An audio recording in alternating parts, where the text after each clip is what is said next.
Within you, there are many different versions of yourselves. You may have caught glimpses of all these different versions depending on the environment you're in, depending on how you feel in a given day.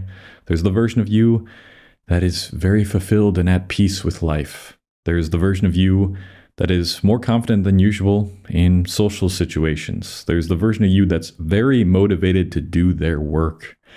And there's maybe the version of you most closely associate with right now, which is your quote unquote old self. We'll call it your old self because we want it to be our old selves. There's a person in my self-mastery school, let's just call him Jake for the purpose of keeping him anonymous. And Jake has trouble stopping himself from being a pathological liar.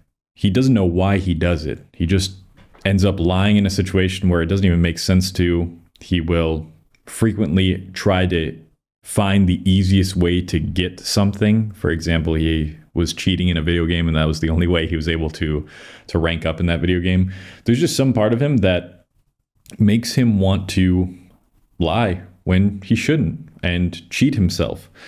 And this part of himself is also based in a lot of fear, because I'm sure if he were to do the right thing or to tell the truth or do something that would actually require a lot of effort and difficulty, his self that he most identifies with, that lying, untruthful self, would start talking down to him and be like, shouldn't do that because then I wouldn't exist anymore.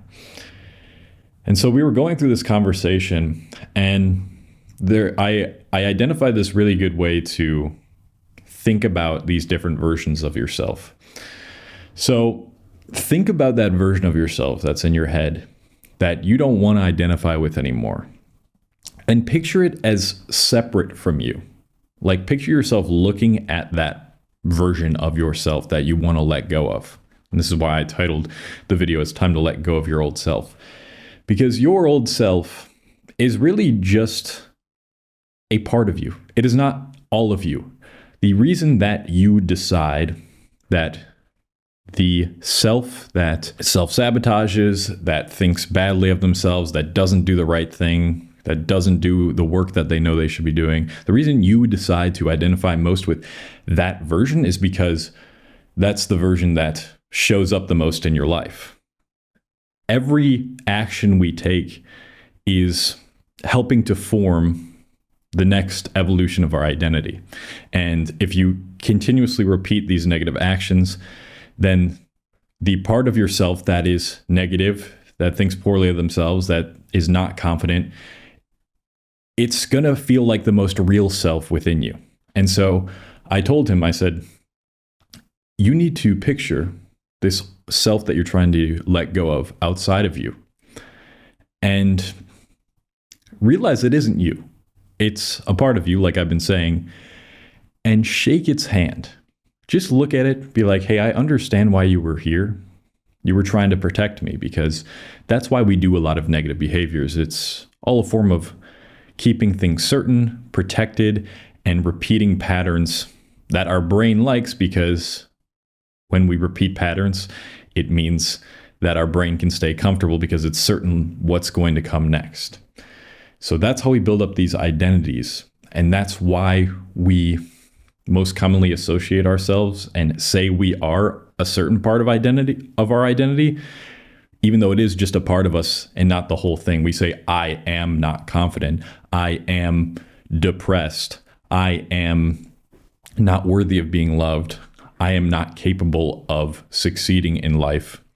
Once you start saying I am, well, then that is who you think you are. That is the part of the identity of yourself that you think you are. And we think it's all of us when it's only just a part. So when you see this other identity outside of you, you shake its hand, you say, I understand why you're there. I get it.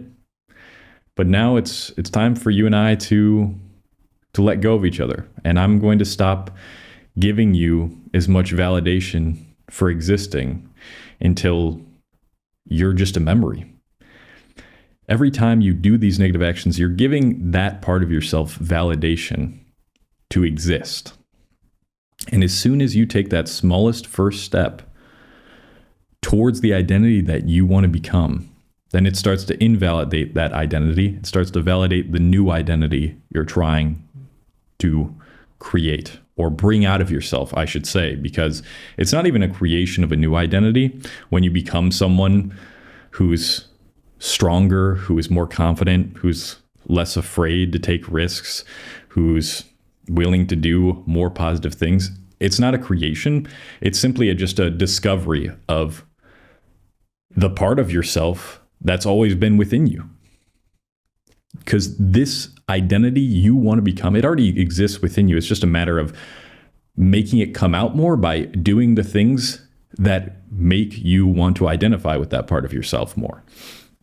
So every time you take a positive action, let's say, you really establish the identity you want to bring out of you. And if you've watched my How to Unfuck Your Life video on my main channel, you'll know, like, I have you write down in a detailed description the identity you're trying to become. You say to yourself, okay, what's an action that I could do right now that's associated with that identity? And you do it. You're basically making a pledge towards that identity starting to slowly step up the stairs of within you and then make itself to the forefront of your mind and the thing you most closely identify with. That is how you reinforce an identity, by reinforcing behaviors that are going to be positive. And so every time you do something like that, you're going to start to notice something. You're going to start to notice that that old self that speaks out within you and says, you can't do that. You're afraid. You already know what happened last time. It's going to happen again. That you should just stay where you are, stay comfortable. It's going to quiet itself naturally over time. The more that you no longer say you are identifying with that, and the more you see yourself as separate from that part of yourself. It doesn't mean you treat it poorly. It doesn't mean it's going to be gone forever, because that part of myself that was really reinforced when I was younger, that I really used to identify with when I was younger, it still comes up from time to time. But I know that it's only there because of the past, because of repeated behaviors I used to do. And it'll become so easy to convince yourself that you're no longer that part of yourself as much.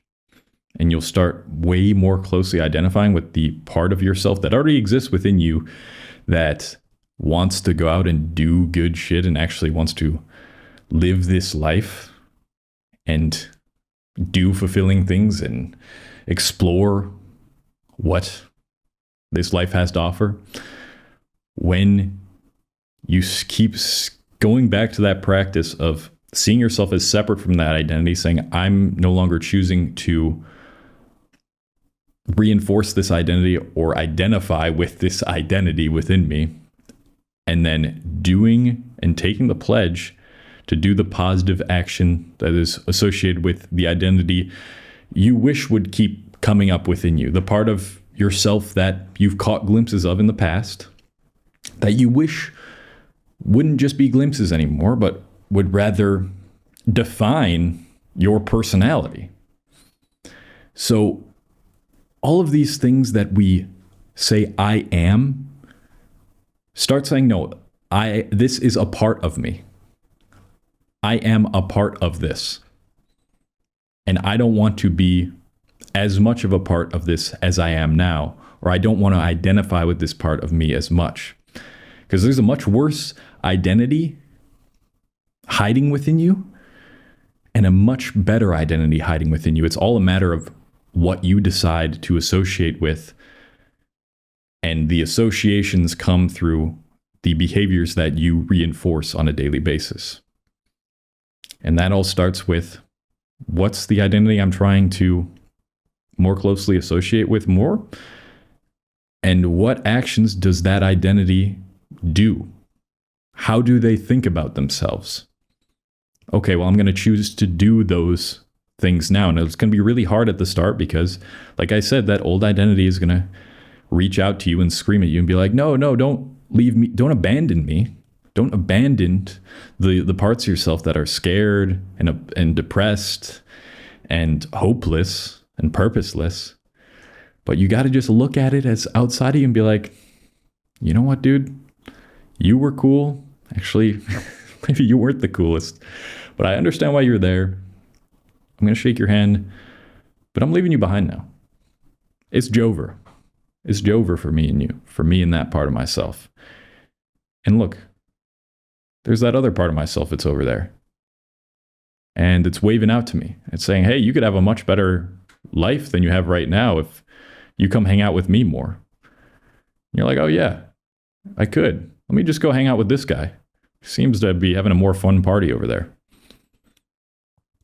And that's the part of you you'll start to hear within you more, that you'll start to discover more, that will start to solidify itself in your psyche more.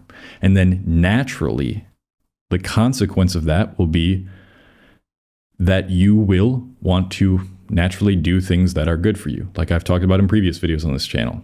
Once you start doing good things on a more consistent basis, you naturally want to do more good things. So it's all about understanding that these are all different parts of you.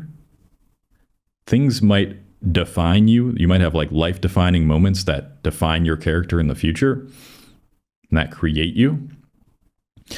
But at the end of the day, it's all just parts of you, and you can willingly choose to separate yourself from these parts of you, not identify ever with just one part of you, and decide to associate yourself more with the other parts of you that you have caught glimpses of that will no longer be glimpses once you start doing the things that I just presented here. It will be more of you, the bigger part of you.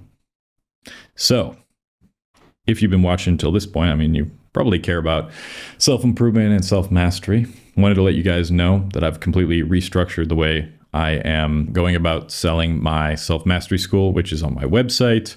If you want to check that out, we meet in weekly coaching calls. I present lectures. My ultimate self-mastery course is in that school. Really fun community. The most fun I've had talking to people online, and we're all kind of just there to support the identity that we're trying to become and make ourselves realize, because when you get that outside validation, it does really help make ourselves realize that we're capable of much more. So if you want to check that out, link is in the description. I appreciate you guys a lot.